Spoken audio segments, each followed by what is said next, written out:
നമ്മുടെ നാട്ടിലെ മാധ്യമ പ്രവർത്തകർ എന്ന് പറയുന്നത് ഒട്ടുമിക്ക ആൾക്കാരും ഒരു എത്തിക്സും ഇല്ലാതെ വെറും TRP റേറ്റിംഗിന് വേണ്ടി മാത്രം വെറും ക്ലിക്ക് ബേറ്റുകളും കാര്യങ്ങളും. ഇപ്പൊ ഒരു മരണം സംഭവിച്ചാൽ ആ വീട്ടിൽ പോയിട്ട് അന്ന് തന്നെ അല്ലെങ്കിൽ ഒരു കൊലപാതകം നടന്ന അവിടുത്തെ ആൾക്കാരെ മാനസികമായിട്ട് ബുദ്ധിമുട്ടിക്കുന്ന രീതിയിൽ അവർക്ക് TRP റേറ്റിംഗ് കിട്ടണം. കാരണം പലതും കാണിച്ചാലേ അവർക്ക് ആൾക്കാർ കൂടുതൽ കാണുള്ളൂ എന്നുള്ളതുകൊണ്ട് ഒരു എത്തിക്സും നോക്കാതെ പ്രവർത്തിക്കുന്ന ആൾക്കാരാണ് മെയിനായിട്ടും അല്ലെങ്കിൽ മെജോറിറ്റി ആയിട്ടും നമ്മുടെ കേരളത്തിലുള്ളത്. ഇപ്പോൾ അഫ്വാന് സ്വന്തം കുടുംബത്തിൽ 5 ആൾക്കാരെ കൊന്ന വ്യക്തിയാണ്.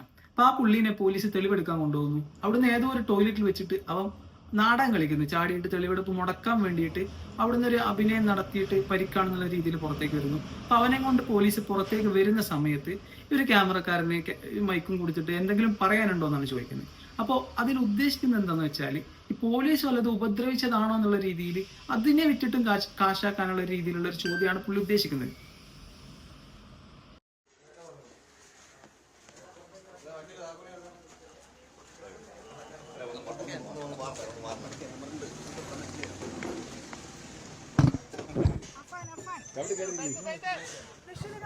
അവന് കുഴപ്പമില്ല, കുഴപ്പമൊന്നുമില്ല.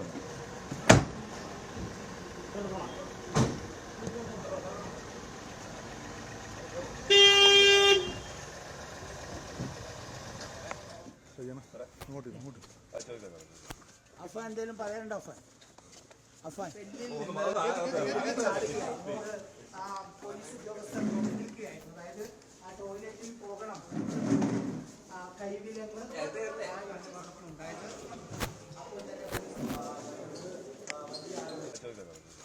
അഫാൻ എന്തെങ്കിലും പറയാനുണ്ടോ? അഫാൻ അഫാൻ അവനൊക്കെ ഇനി എന്ത് പറയാനാണ്? അവന് പറയാനുള്ളത് ആർക്കാണ് ഇവിടെ കേൾക്കാൻ താല്പര്യം?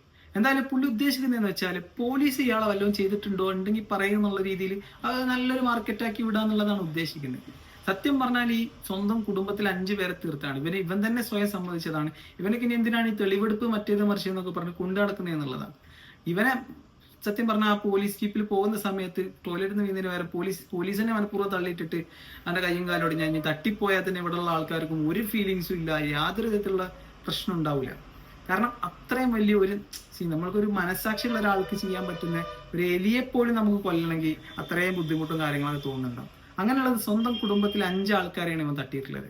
ഇവനൊക്കെ കൂടുതൽ അത് ഇവനും സമ്മതിച്ചിട്ടുണ്ട്. ഇനിയിപ്പോൾ ഇതിനൊക്കെ തെളിവെടുപ്പും കാലം വെറുതെ സ്റ്റേഷനിലും കാര്യങ്ങളൊക്കെ ആയിട്ട് തെളിവെടുപ്പ് മറ്റേ വർഷം എന്നൊക്കെ കൊണ്ടു നടക്കുന്നതിന് വെറുതെയാണ്. അതിനൊക്കെ സ്പോട്ടിൽ തട്ടിക്കളയാന്നുള്ളതാണ്. അങ്ങനെയുള്ള കുറച്ച് നിയമങ്ങൾ വരണം. അല്ലെങ്കിൽ ഈ പറഞ്ഞ പോലെ ജീപ്പിൽ കൊണ്ടുപോകുന്നത് നൈസായിട്ട് ആ ഡോറങ്ങ് തുറന്ന് പുറത്തേക്ക് തള്ളിയിടണം. അല്ല കയ്യോ കാലെങ്കിലും അറ്റ്ലീസ്റ്റ് ഒടിഞ്ഞാൽ അത്രയും നല്ലത്. കാരണം ഇവരൊക്കെ ഇപ്പോൾ ജയിലിൽ പോയാലും, ജയിലിൽ ഞാൻ മുമ്പ് ഒരു വീഡിയോ ചെയ്തിട്ടുണ്ടായിരുന്നു, ആഴ്ചയിൽ ഒരു ദിവസം മട്ടനും ചിക്കനൊക്കെയാണ് അവിടെ കൊടുക്കുന്നത്. ഇപ്പം ആ ഫുഡും കാര്യങ്ങളൊക്കെ അടിച്ചിട്ട് എന്ത് ജയിലിൽ കിടന്നിട്ട് വലിയ കാര്യമൊന്നുമില്ല.